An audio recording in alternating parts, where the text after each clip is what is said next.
Yoga Yogeshwaraya Bhuta Bhuta Bhuteshwaraya Kala Kala Kaleshwaraya Shiva Shiva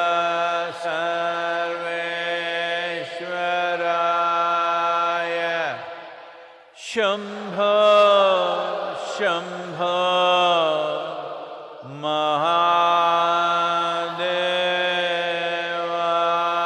Mahadevaya.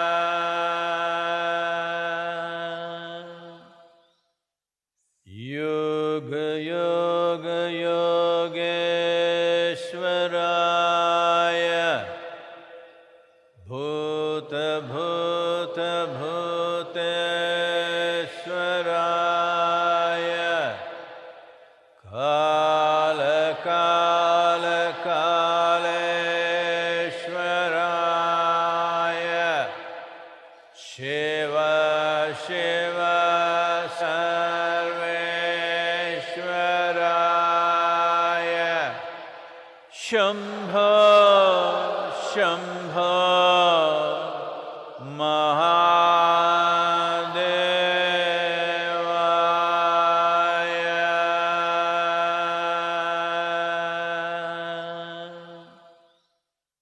Yoga Yoga Yogeshwaraya Bhuta Bhuta Bhuteshwaraya Kala Kala Kaleshwaraya Shiva Shiva Sarveshwaraya Shambho Shambho Mahadevaya.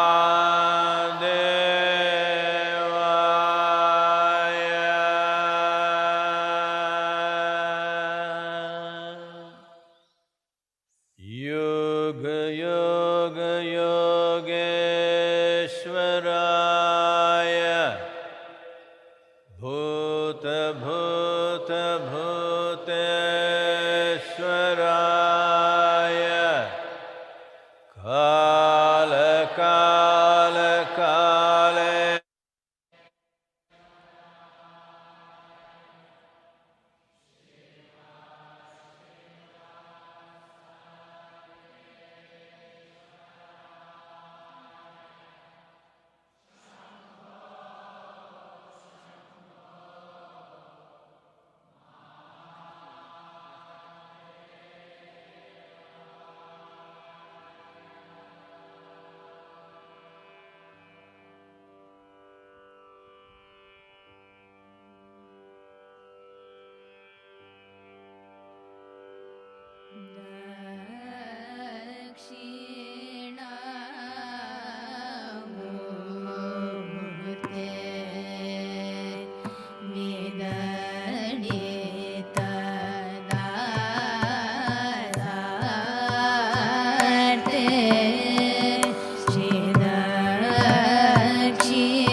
bhuta-bhuta-bhuteshwaraya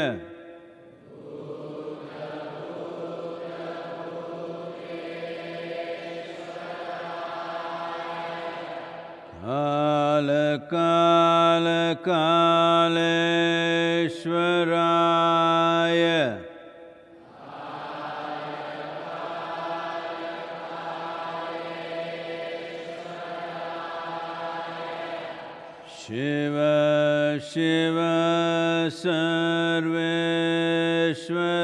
Shiva-Shiva-Sarveshwaraya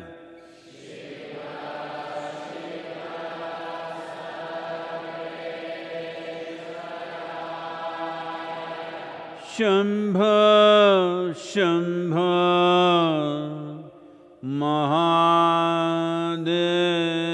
Mahadevaya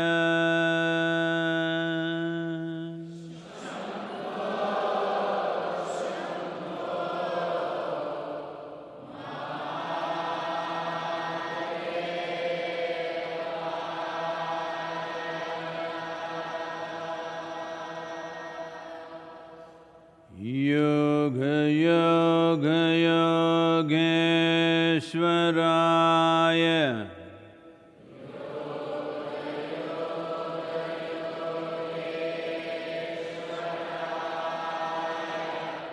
Bhuta Bhuta Bhuteshwaraya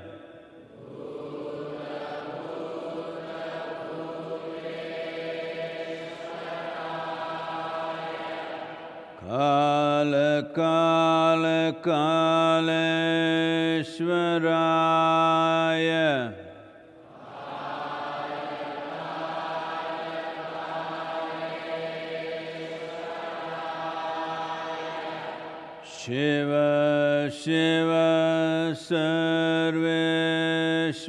Shiva-Shiva-Sarveshwaraya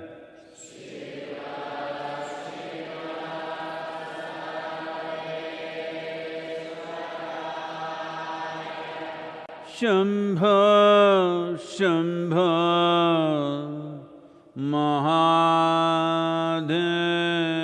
Mahadevaya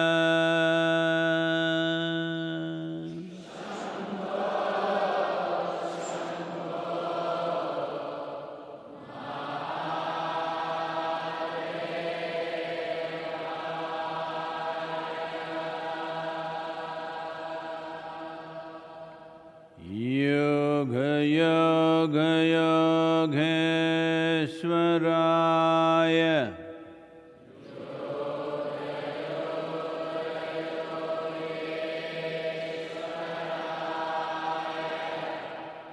Bhuta Bhuta Bhuteshwaraya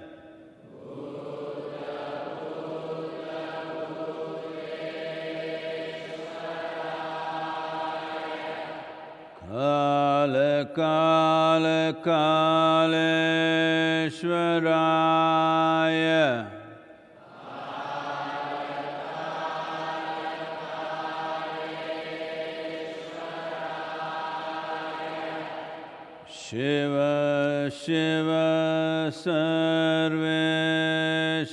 Shiva-Shiva-Sarveshwaraya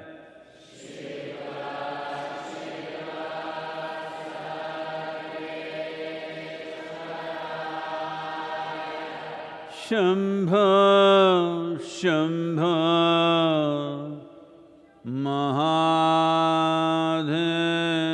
Mahadevaya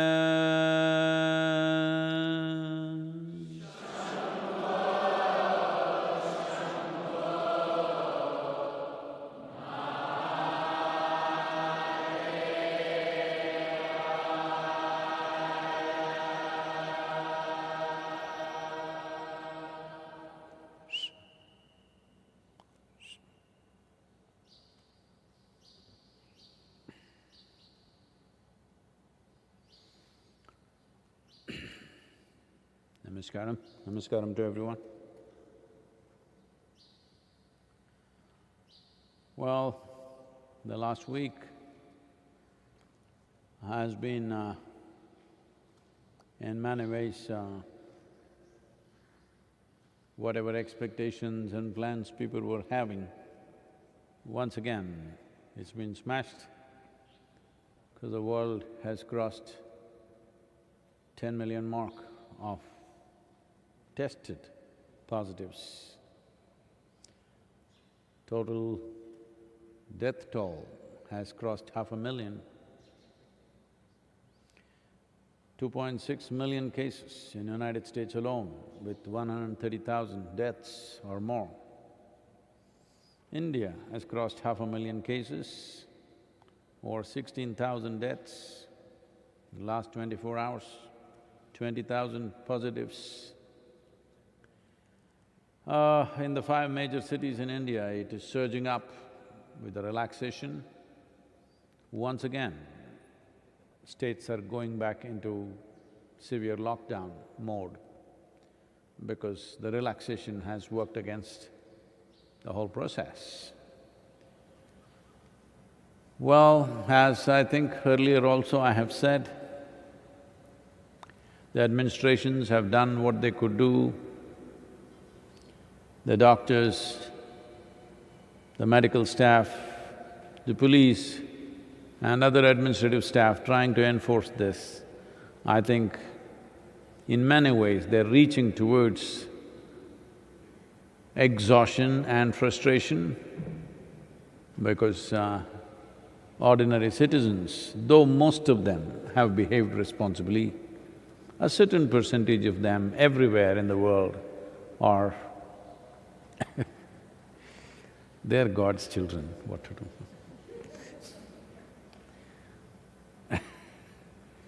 They are going about their business in their own way. In many ways, the police and other staff involved in the management of people, medical staff is beginning to really tire because everybody was good for maybe 3 weeks or 6 weeks, now it's on for nearly 3 months. And once again it's surging up. You can see and feel the effects of this frustration and exhaustion all over. It's very important. It's very important as citizens of this nation and the world that we don't push the medical staff especially to a point of collapse. Many of them have shed their lives. If you push the medical fraternity and the system to a point of collapse, after that, virus will have a free-for-all. Right now, there is a 58 or nearly 59% of those who go positive in India are recovering, which is the highest in the world. But that number we will lose. That is our only hope. Right now people are recovering because of medical attention. If the medical systems and people who man it collapse under this pressure, then this recovery numbers will go down and that's not good. At one point, Coimbatore city was declared as COVID-free, but once again, it's an emergency condition, that lockdowns are happening, enforcement is happening forcefully. Sometimes force is unfortunately getting out of control. So,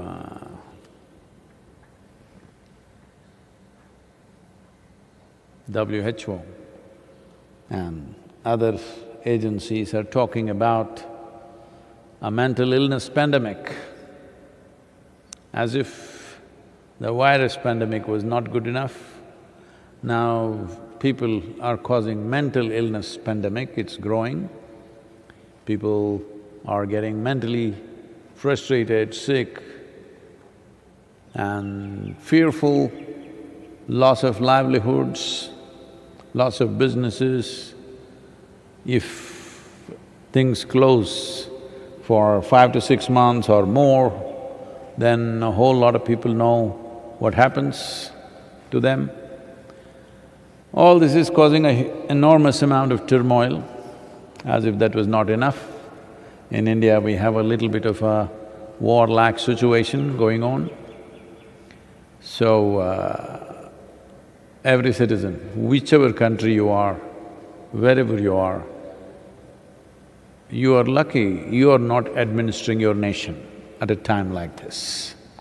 So whoever is administering it, whatever differences you have, whatever problems you have with them, till this virus situation passes, everybody should stand up and do our best, because this is not an enviable job to be managing any country for that matter, particularly a nation like India, which is as complex and diverse as it is.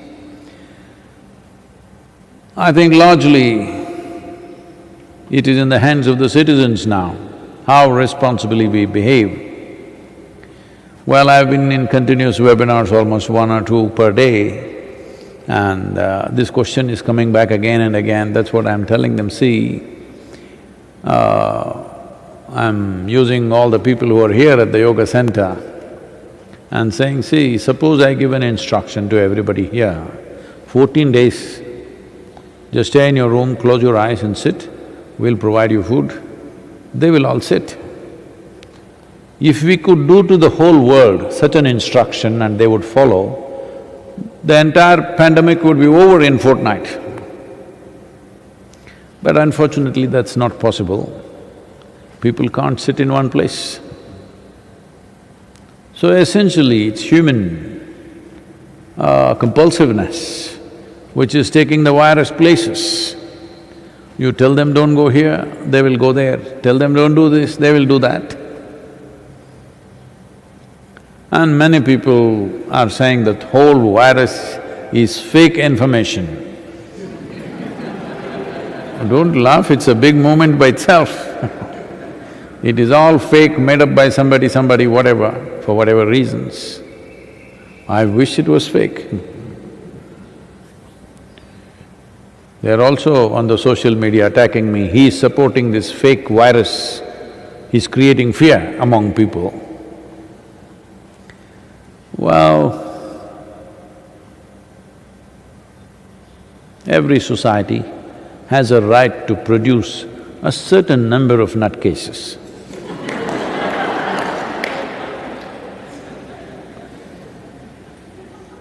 But all these nuts are super empowered because of social media. Earlier they would be… people would dismiss them, but now they're all over you because they become super active in times like this. So this is where we are, and there are many challenges for everybody on the planet.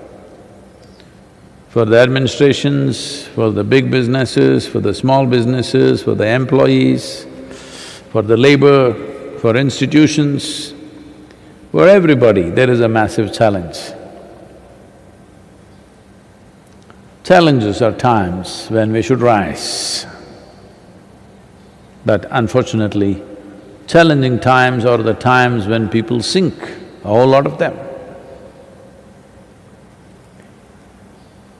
This is not new in the world. There have been terrible wars, there have been natural calamities, there have been pandemics also. But when these things happened, a few people rose to their heights, to the best possible way a human being can be. A few people slithered down to the lowest possible level they could be. This is always the case. But it's my wish that in this generation, when our ability to communicate with the world is like never before, it'll be great if majority of the population rises to the occasion and does their best. What is the worst that can happen to us? Worst case scenario, I'm telling you. This will not happen, other things will happen before that. The worst case scenario is, we may end up living how we were living here about 25 years ago. When I say 25 years ago, for example, if you take the yoga center as an example, how were we living here 25 years ago? Let me take it 2 years further back, 27 years ago. In the same month of June, we moved in here and that was one of the heaviest monsoons we have seen. At this time of the year, see how calm it is now. Winds were blowing like 60, 70 kilometers per hour here on the ground. In the mountain, it was blowing at 110, 120 kilometers per hour. As I've told you earlier, I think, about 12 people were blown off the mountain. They went to the peak and they were just blown off by the wind and they died. So, all we had was just one hut which we called Kaivalya Kutir, real kutir it was, and about 12 bathrooms only for the ladies to use. Men were going into the forest.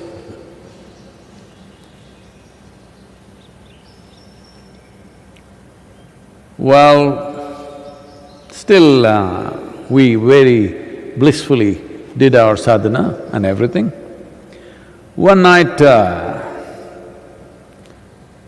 had a small room outside of this hut, about 68 participants and maybe about 8 to 10 volunteers, all sleeping in this one single hut. I have a room and the wind is howling in the night around 1:30 a.m. I just woke up and I saw wind was howling. I looked out of the window, all the trees were looking this way. Then I looked out at the hut, I could not see, I took my torch and flashed it. Then I saw the entire Kaivalya Kutir was at this angle. Then I got up and ran. I ran into the hut where all these people, over 72 or 74 people were sleeping, or more than that, about 75, 76 people were sleeping. And all of them are sleeping peacefully. Outside the wind is howling and blowing at a great speed. And then I try to shout at them, nobody hears. Then I turn on the lights, because the sadhana was like that during the day. They could sleep through a cyclone. So then I have to shake everybody and wake them up and scream at them and come outside, let's fix this thing because this may just collapse on the people. So there were guy wires which were like uprooted because of the wind force. So in the night around 2 a.m., we worked for about 3 hours to straighten up the hut, using the only jeep we had at that time to pull the hut back into place. Because it was going at that speed, the wind, none of us could actually… if all of us got together, we could still not pull it. So we used a jeep in that rain, slipping all over the place, and all this was happening. One tree collapsed. It's okay, I have audience coming on the rooftop. Look at the interest in the darshan.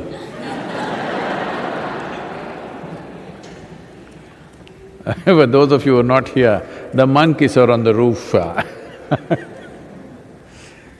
So, a tree fell where we were working and fortunately nobody was badly injured, only one person was hit, that too not very badly. It was okay. In a couple of days he recovered.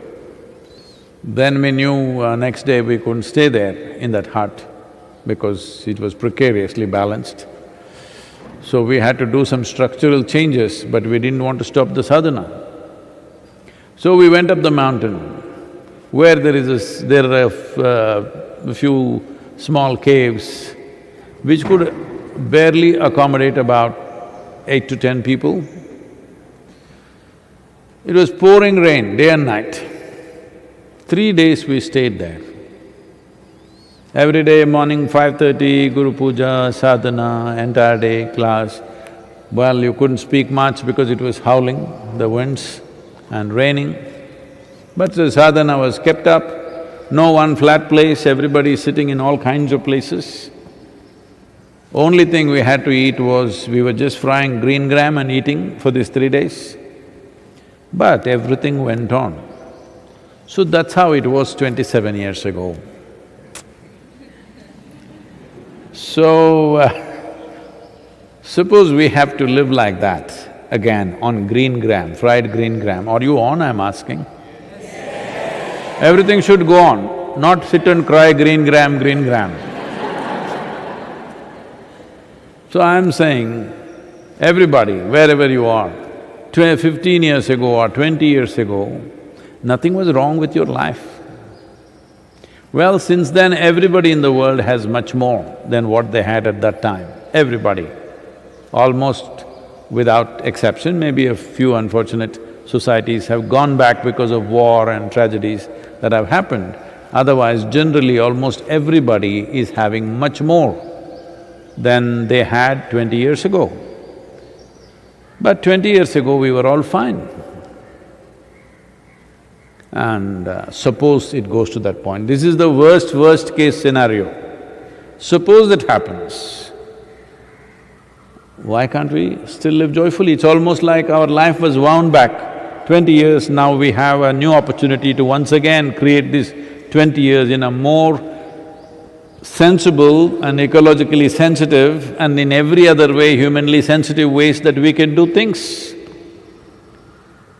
Because the way we have been going in the world, fundamentally today everything is driven by the economic engine.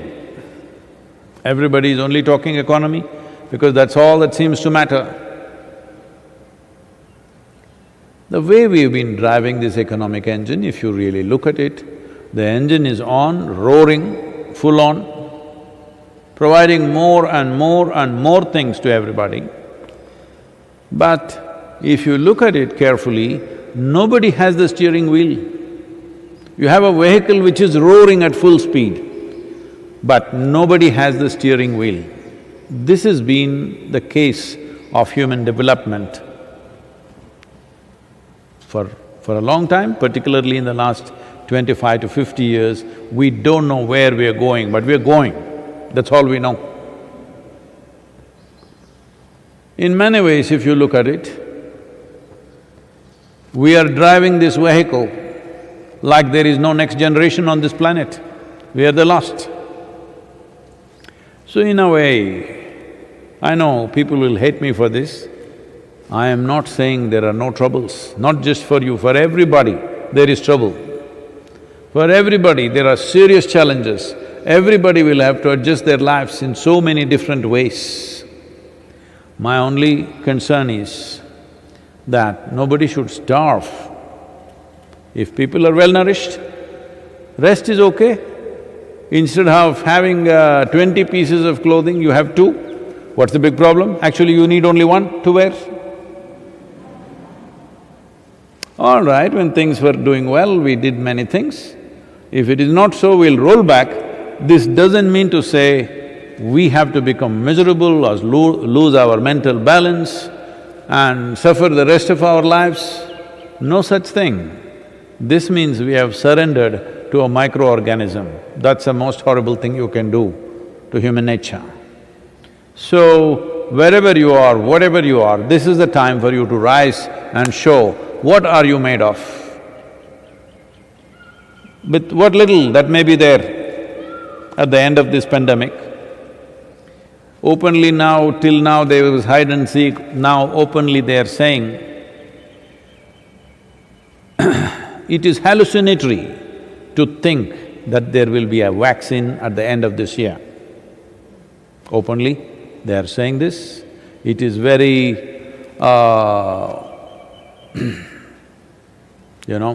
dreamy to have a vaccine by the end of this year.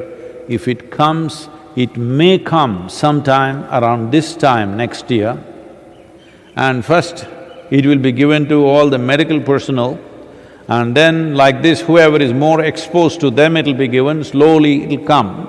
By the time it comes to the whole population on the planet, it may take anywhere between 24 to 36 months.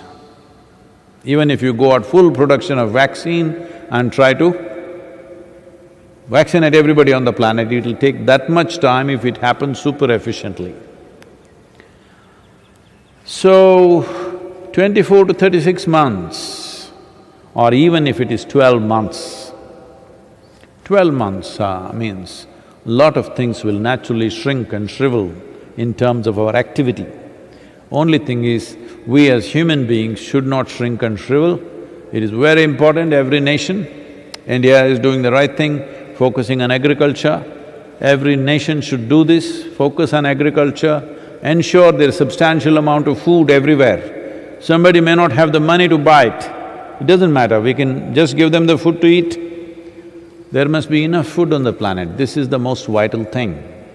Because if food shortages come, then it will go into another mode. Once food shortages come, it's simply impossible to maintain law and order, it'll be impossible to maintain civic balance in any nation, it'll go out of control. So it's most important that every nation should focus on it, everybody who has a piece of land should see at least nothing else, at least there's a papaya tree or a murungai tree or something else.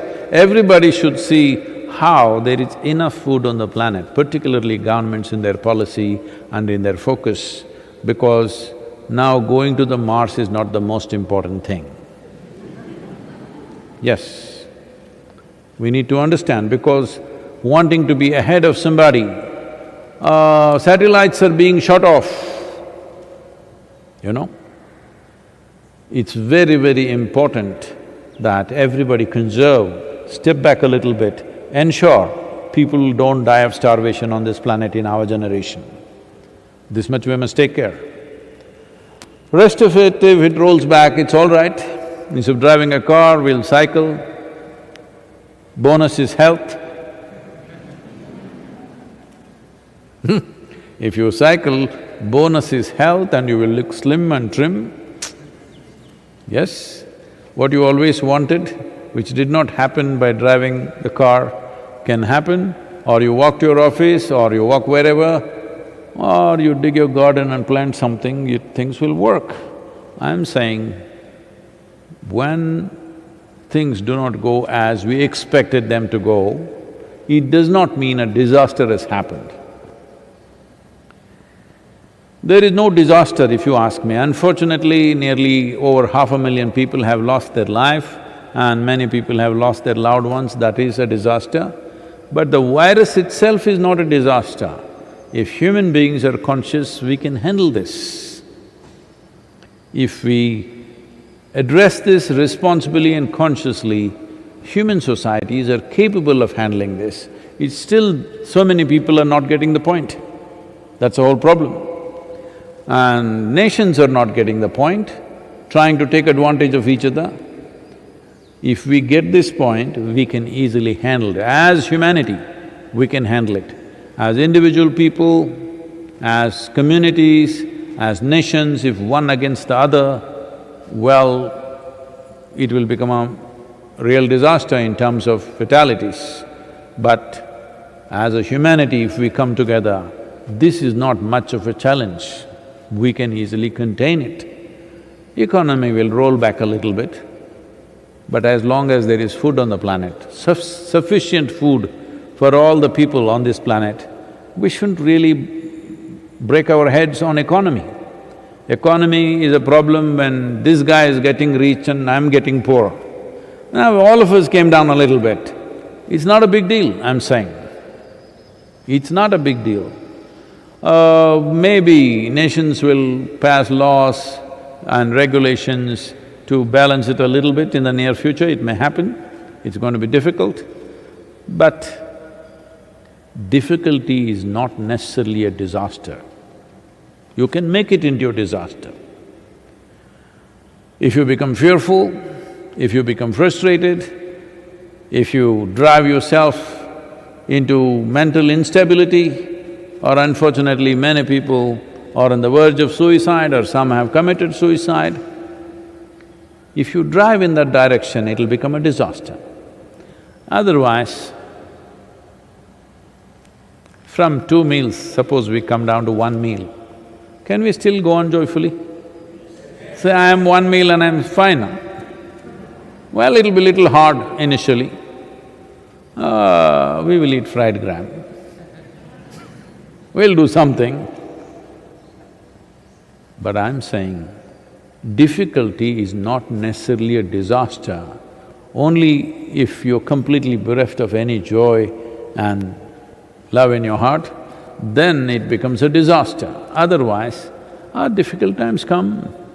Actually, if you look at a whole lot of people's lives who worked from very simple backgrounds to, a very successful stage, any number of people that I've spoken to, they always say, when we started this enterprise, when we were working so hard, that was the best time of our life. Right now we are living so luxuriously, everything that you want we have, but it's not the same. This is a common story everywhere. That is because those who address difficulties, seeing the challenge as a challenge and take it on, for them, challenging times are the best times. I make sure it's always a challenging time out here.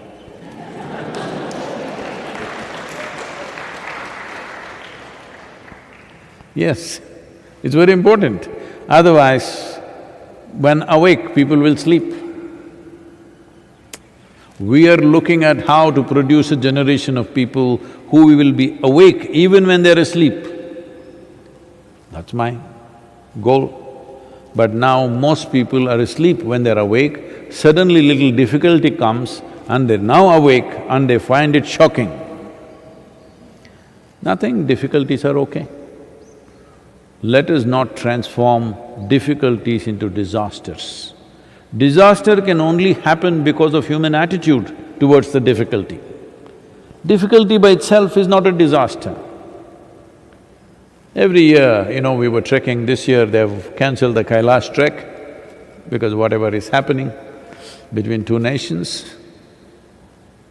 Is it difficult? My legs, my thigh muscles and my calf muscles have cursed me to death. Why are you taking us through this treacherous terrain every year after year? Yes. But that difficulty, because of the difficulty, I am living without ever going to a hospital, not a medical checkup. I've always been saying when I go to Kailash, normally we're touching close to 18,000 feet above mean sea level and climbing.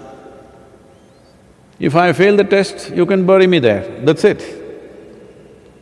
I've been passing till now. This year, no test. So 1 year I'm going without a medical test. I'm saying difficulties, every human being who is enthusiastic about life is choosing difficulties by choice, isn't it so? Somebody treks a mountain, somebody wants to fly, somebody wants to go through very difficult enterprises, ventures and adventures.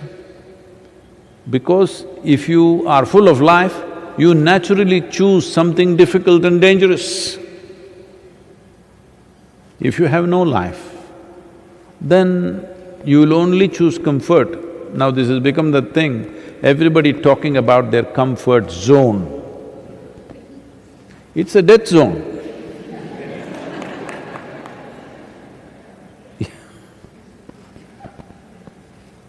Because The most comfortable place on the planet is the grave. Nothing hurts, believe me. Otherwise, if you're pushing yourself, always something hurts. In my body, always there is an injury somewhere. I've had endless number of fractures. These days, fortunately, last 20-25 years, I've avoided fractures, but muscular injuries, this, that, because you do something. If you simply preserve yourself like a mummy, then nothing hurts, everything is fine, no difficulty. So difficulty or what you think is difficult is actually just a situation that is challenging. Don't call a situation by any negative name. Oh, big problem, big difficulty, big disaster, no such thing has happened. It's different.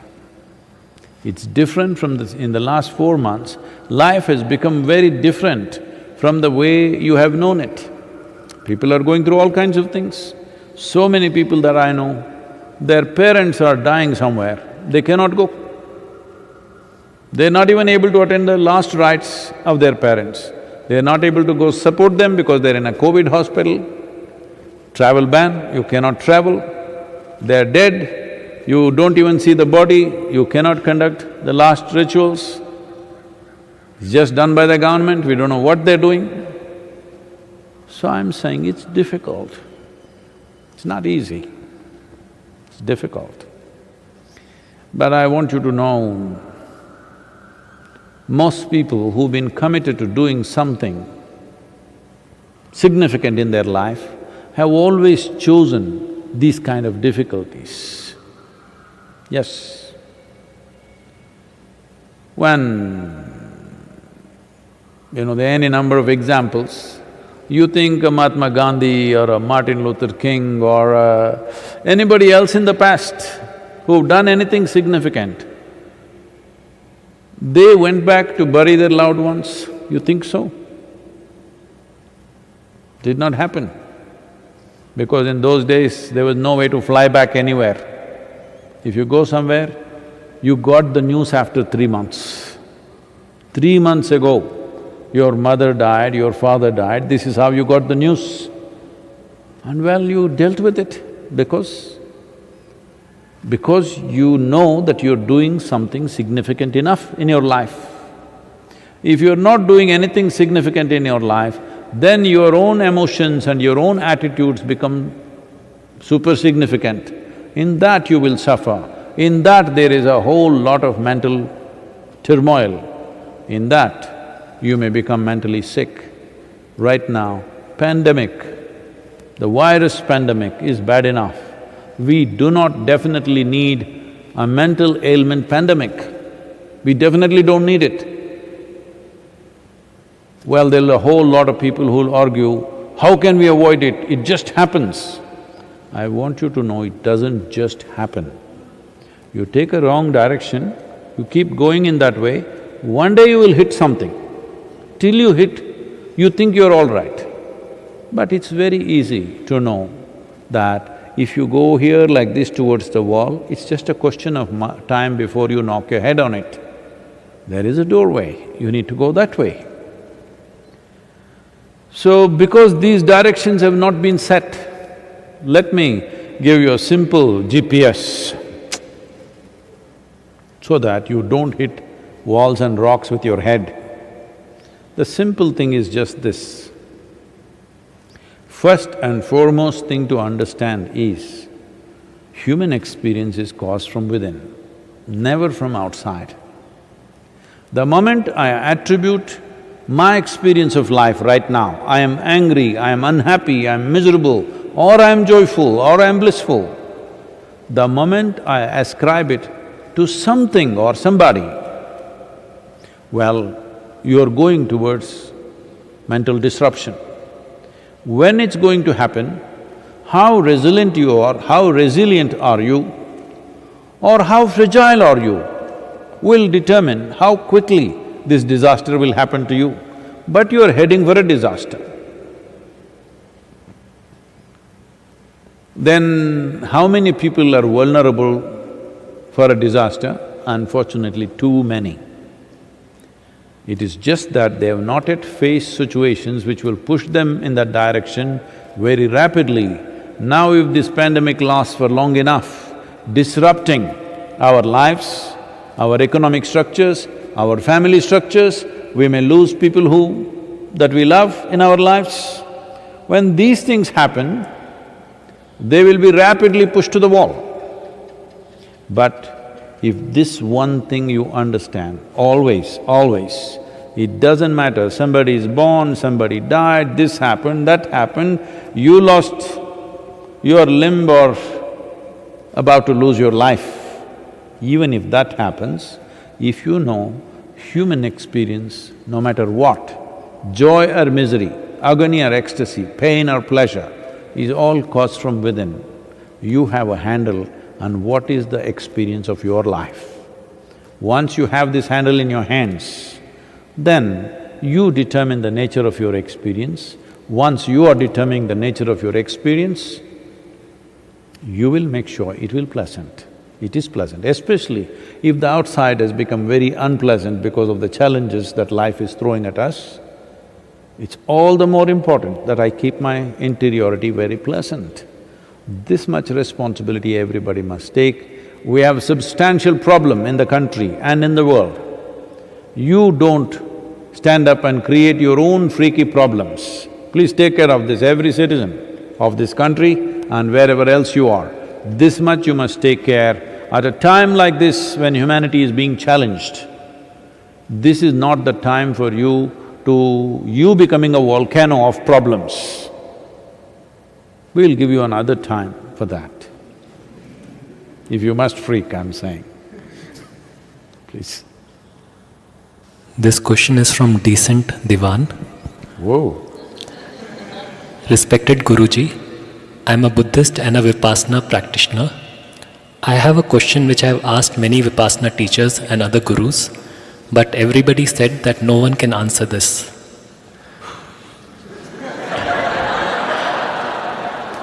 In one of your video you mentioned, and also it is said in Buddhism, that rebirth is due to our unfulfilled desire or karma. I accept this, but then a question arises. Let us suppose I took birth for millions of times because of my karma desire, but before my very first birth, there was no body, no mind, karma, desire, or nothing of me existed. Then why and how that very first birth came to existence?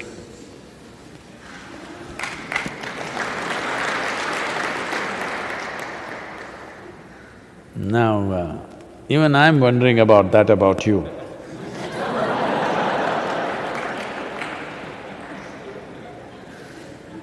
Well, no, you're a decent guy, I'm like this, what to do?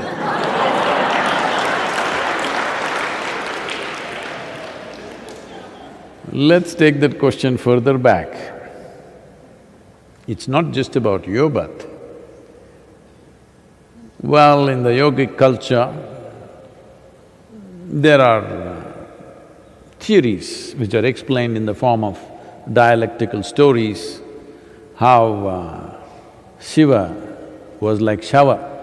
Shava means a corpse. He was inert, phenomenal energy but inert. Then energy or Shakti came and danced around him, upon him, then he got kind of woke up. Well, we are, picturizing it as a man and a woman, but that's not what we're talking about. Inert means nothing happening, no reverberation. No reverberation means no creation. Energy got introduced, reverberation started. From a simple basic reverberation, it got more and more complex. As reverberations became more complex, it became matter, matter became small molecules, they became planets, planets became many things, life happened, variety of things. You know the evolutionary theory from there on. Evolutionary theory only starts after life has started or at the beginning probably, but if you go back creation itself. We may not know the exact trajectory of how it happened, but we approximately know how it happened, even as per modern science. So in the modern scientific parlance, the same thing is said today that if you apply energy, not even into it, just around it. Suppose you create vacuum in a container and apply energy not into the vacuum, just around it, virtual protons and virtual neutrons will erupt. That means creation begins to happen. Proton, neutron just have to get together for an atom to happen. Once an atom has happened, creation has started. So similar things are said in modern science. I don't want to go into any theories, but obviously creation began somewhere. Somewhere means it may not be within the projections of human mind in terms of time, because it's not one, but in the yogic system, there have been estimates that there have been 84 creations till now, 83 creations till now, this is the 84th one. And up to 112 cycles of creation can happen. Beyond that, creation will be material-free, just pure energy creation. But we're talking in terms of maybe billions of years or trillions of years, I don't know. But those projections are made. Well, obviously it's just a theory. Nobody can prove or disprove anything about it. But it looks like a plausible theory because the markings of 83 creations are there in our system in various aspects of life around us. The markings of 83 and this being 84 are there for those who look very closely at it. So how did you, such a decent guy, happen? Well, so this question doesn't go that far as I took it just now. It's talking about if I did not have karmic substance, how did I happen? That's a question. Well, you don't need a spiritual answer. Charles Darwin himself has explained this. You were a single-celled creature, and then you became two-cell, then you became three-cell, then you became multi-cell. Now you become little more only. Decently better. A decent development from a single cell has happened. So, in the process from the single-celled animal, from an atom to a molecule, right now this is a wonderful time to ask this question because there is virus. A virus is not a full-fledged life. It has proteins and enzymes to make it a life, but it's not yet life. Only when it enters your cell, it has a life. But by itself, it has no life, just a certain combo of protein. So decent, what? Dushyanta? Divan. Oh. So you were also pre-life, became life, became more and more complex life. Complexity itself is karma. Karma is not necessarily, even now as you sit here, karma is not necessarily only what you do like this. The thoughts that pass in your mind are karma, emotions that pass in your mind right now are karma. Simply, a thought just passed in your mind. You looked at the person next to you, thought, why is he here? He should be on the roof with the monkeys. Just like that, sometimes thought like this comes. Hello.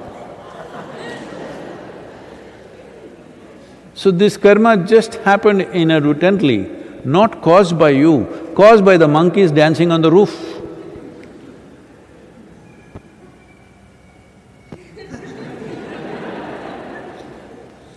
So, because monkeys came there, you looked at this guy.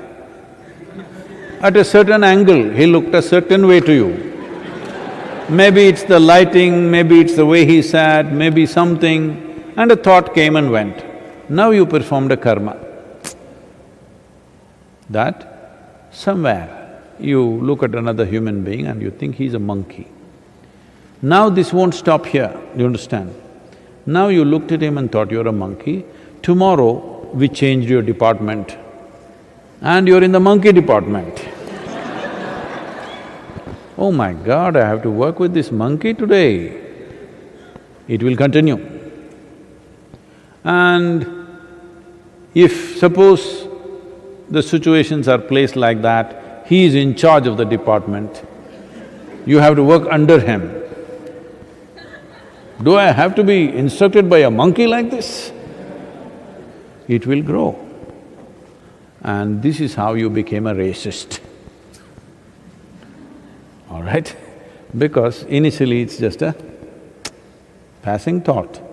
Then depending on situations, how they corner you here, there, slowly it multiplies. This is even happening to every other creature. So gradually, karmic substance builds up, becomes more and more complex.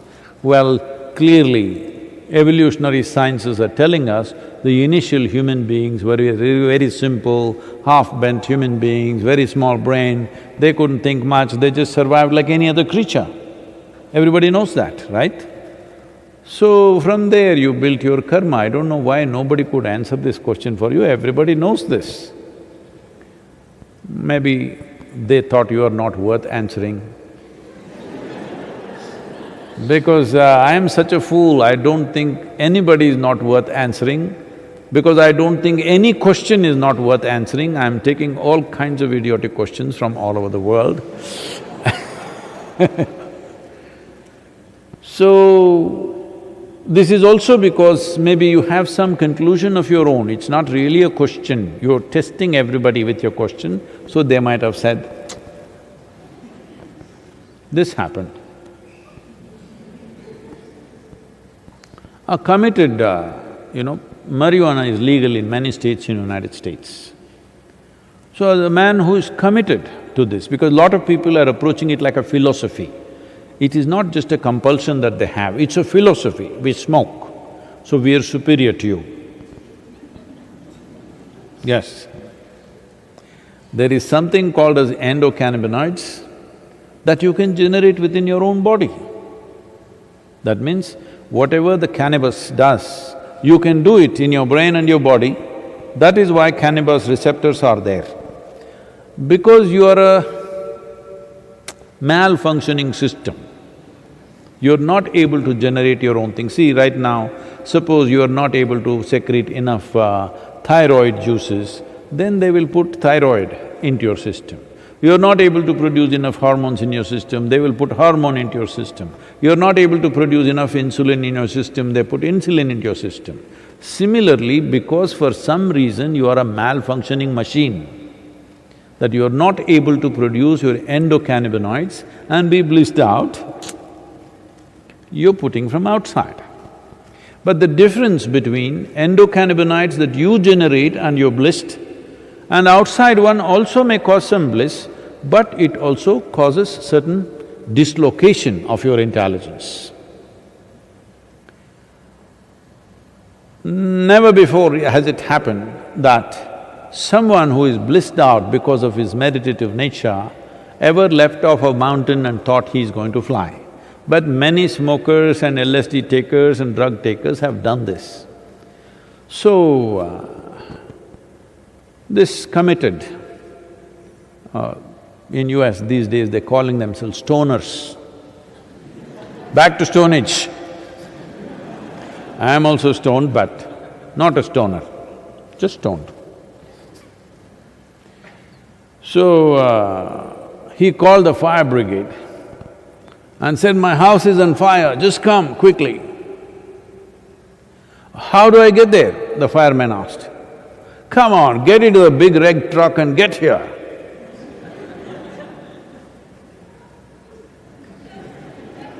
What to do?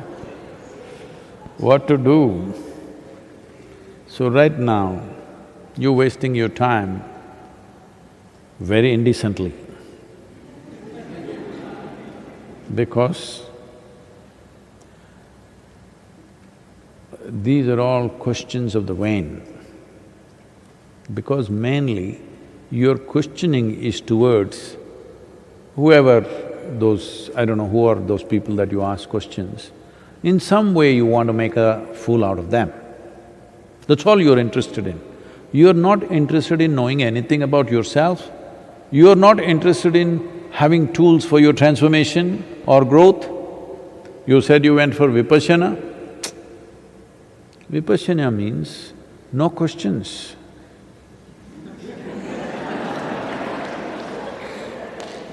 Simple instruction, just do it, do it, do it and do it. Because that is a process which demands perseverance as the greatest quality.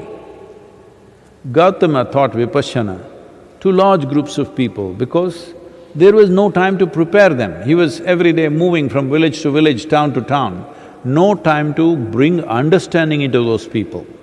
So no teaching, no question, just simple instruction. Get the instruction right, just do it, do it, do it. Slowly it will transform you.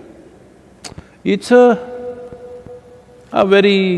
bit laborious process, but a fantastic process that even if you have no clue what you're doing, if you just do it, slowly it will transform who you are. When I say transform you, every aspect of you, including your chemistry, gradually it will transform. It's a laborious process because in those times, you must understand, he was teaching 2,500 years ago. 2,500 years ago, the common wavelength of the society was not intellectual understanding. The common wavelength of the society which lived hard lives was perseverance. People could persevere. Today, to make them persevere, you have to talk to them for hours and hours and hours because they think they understand everything.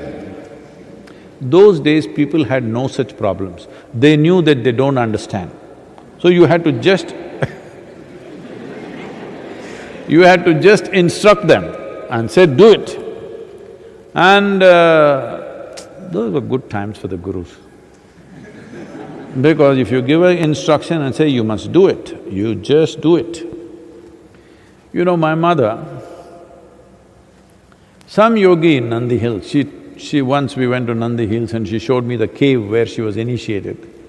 She gave… that yogi gave her some mantra, I don't know who he is anyway. And she never had a picture or she wouldn't even talk, utter his name. But every day she did something with eyes closed. Right through our life, we've been her life, 4 children, husband is her life. She married at the age of 17 and that's her life. But before that, she was initiated and this yogi told her, whatever happens with your life, you must do it every day. Every day she is doing something with her eyes closed. We say, what are you doing? Say, well, this yogi gave me a mantra, I just do it. We want to know what's the mantra. So we played all kinds of tricks on her, tried to compel her, emotionally, blackmail her. You tell us this mantra. Such a gentle and easy person to deal with, always she was. But not once, no matter what, either to her husband or to her children, she ever told the mantra because the yogi said, you don't share this with anybody. I mean to say, it was so easy to instruct them. If I tell you, keep this to yourself, you'll put it on the social media.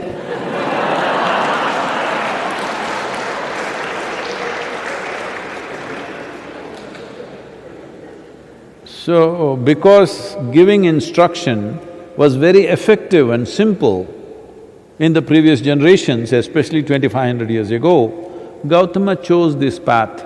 No understanding, no teaching, obviously no questioning, just do it. Only to those who gathered around him, who traveled with him, who were in close association with him, to them he taught shunya because that needs understanding. Without bringing substantial understanding, that won't happen. So, you went to vipassana. That means you must just shut up and do it, not ask this question, that question, because that question or the answer will not in any way add to your practice. The practice has been designed in such a way, irrespective of who you are, if you do it, it will work. It's just that it's a bit laborious. You have to do it for hours every day, for a long period of time. But it will work, it's a fantastic device for those times. Even now it is for a whole lot of people.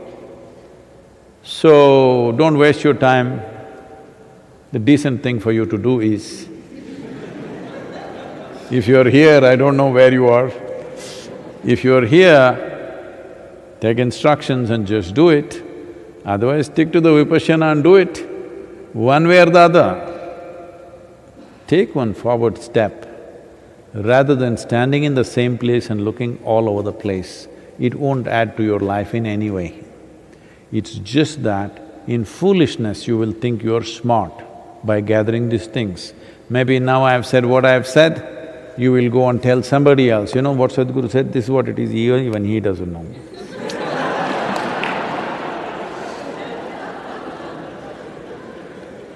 Or you will make it your answer and put it on the social media. Whatever you do, it's of no use. Existentially, if you want to move on, you must do something existential within you. You do psychological things and you think you will move on, you will not. You know what is my handicap? You want to know? Simply, being straight and honest is my big handicap. Yes, no deviousness, this is my handicap, what do you think? Tell me, Sadhguru, it's not a handicap. Hey, some of my advisors think this is a handicap, I'm too straight and blunt about too many things. But that's the way I will be. If you don't like it,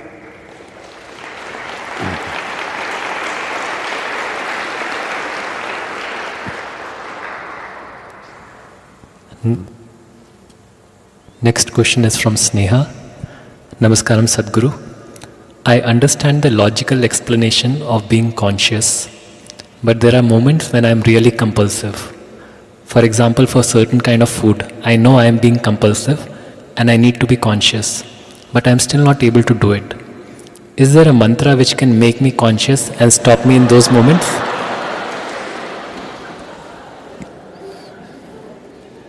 Oh, you don't need a mantra. There are simple devices which could do this. After his meal is over, every day, just about 6 inches of duct tape.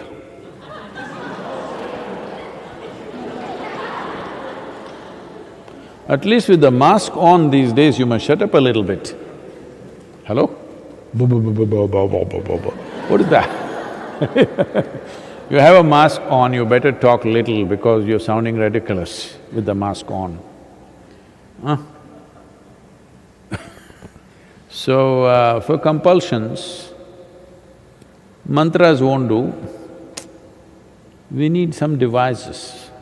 Either we can put duct tape or we can lock you up in a room. So simple, you know, it'll work. Or you do it yourself. When you say, I will not open my mouth, do not open your mouth. Namaskar.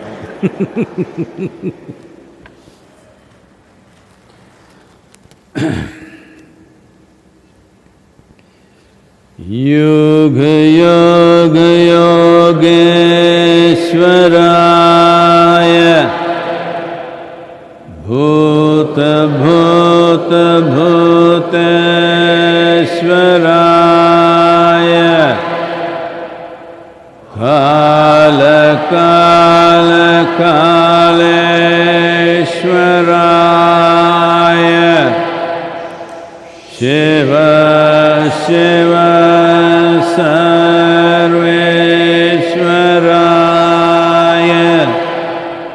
Shambho Shambho